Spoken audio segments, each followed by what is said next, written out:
আসসালামু আলাইকুম বন্ধুরা, সবাই আশা করি ভালো আছো। তো সত্য কথা বলতে গেলে আজকাল মানুষ কেউ ভালোবাসে না। সব স্বার্থপর।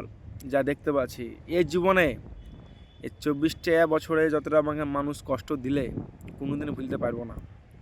এই ভিডিওটা উদ্দেশ্য কারণ হচ্ছে তোমাদেরকে আমার ব্যাপারে বলছি, কারণ সবাই জানে জীবনে অনেক কিছু করেছি, আরও করবো যদি বাইরে থাকি ইনশাল্লাহ।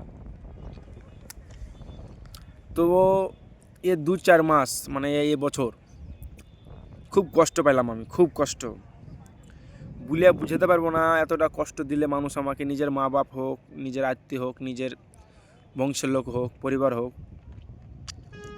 কোনো যায় আসে না। দিচ্ছে দেখ, আল্লাহ আছে আমার।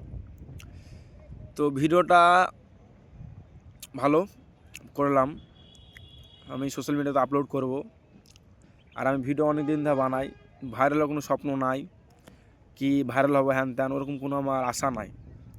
আমাকে একটা কি ভালো লাগে ভিডিও বানাতে, আর নিজের কিছু মানে আমি ফেসবুক স্টোরি হোক ভিডিও আপলোড করি, মানে নিজেকে একটা পছন্দ আমার, মানে আমার মুড হিসাবে কখন কি হয় নিজেও জানি না আমি। তো সবাই বলে কি ভিডিও ভাইরাল হয় না, হ্যাঁ না, আমার কোনো যায় আসে না। ভিডিও ভাইরাল আমি করতে চাই না, কারণ এই দুনিয়াটা খুবই খারাপ। ভাইরাল হওয়ার পরে একটা তুমি যদি খারাপ কিছু করো তো খারাপ বেশি মানুষ মানে ভাবে। তো এই ভিডিওটা আমি তাদের জন্য বলছি যারা এর দুনিয়াতে অনেক মানে অ্যাটিটিউড, অহংকার, আর যে মানে পরিবারের মনের ভিতরে যে রাগ জিদ, এগুলো একটু ভালো লাগে। মানুষের গায়ে, সবারই গায়ে রক্ত আছে, সবারই গায়ে জিদ রাগ অহংকার সব কিছু আছে। তো এটা না করে ভালো, আমার মন বলে বন্ধুরা।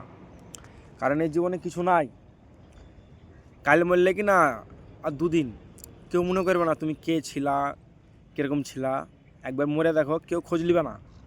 আর বাইসে দেখতে মানুষ যতটা কষ্ট দিছে কি না, মরে গেলে সব কাঁদবে।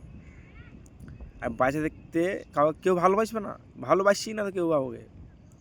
এগুলো যে আমি অরিজিনাল কথা বলছি। তো ভিডিওটা অনেক বড় লং করে লাভ নাই, তো এখনকার মধ্যে এটা থাকলো, বাই।